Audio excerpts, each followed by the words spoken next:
Okay, so you have 30 people in a room, and they create a god, and that thing, it represents the best of humankind, let's say.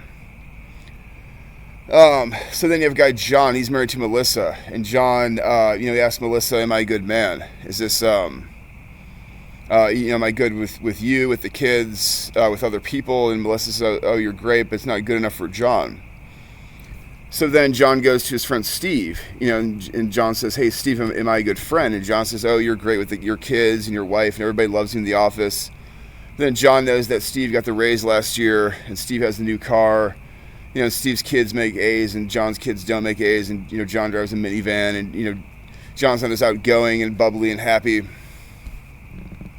So then John kind of finds this thing that these 30 people made up, this concept.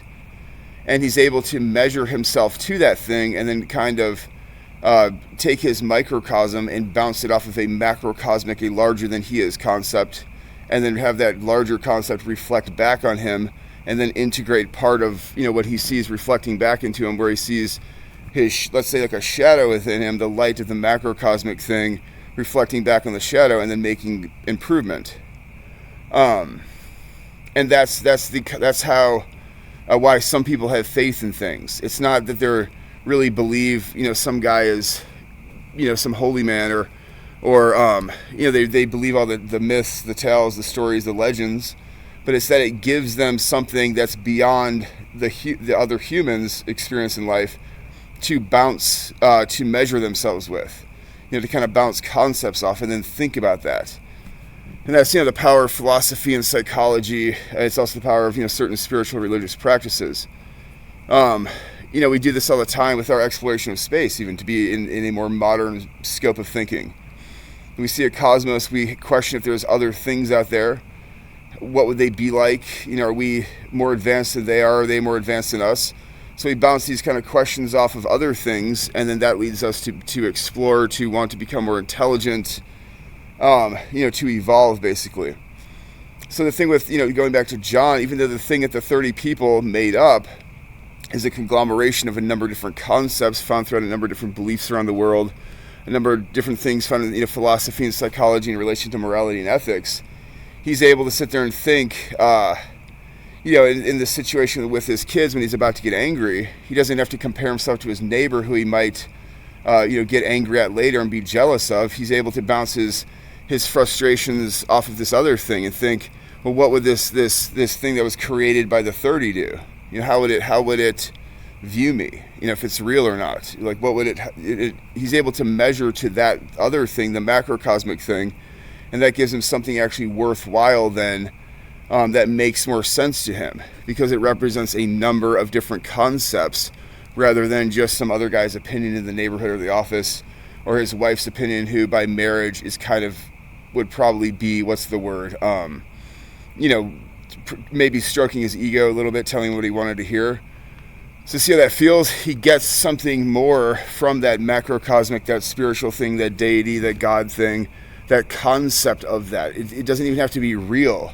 It's like why people go and they look at the ocean and they feel this whoa, like nature, like this thing about them.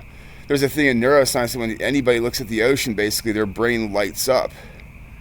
I find that a fascinating thing. Maybe it's just this sense of awe of the vastness, the majesty, the grace, the violence, the fury, all these things you see in the ocean. The beauty and the tragedy, so to speak. The ocean is beauty and the beast. It's this kind of thing which is just all over the place. So that's why I think that, in a modern age, 2024, why I think certain things like deities, gods, those concepts, those stories, those tales haven't gone away. Why I think we actually see a rise in spirituality and religion. And again, I'm not trying to preach, I'm not an atheist or a theist, I'm just a free thinker, but I think that makes a good bit of sense. It's like sometimes you can feel frustrated and you can look at other people and say, well, they're just people. They're not this thing that I feel like is greater than myself.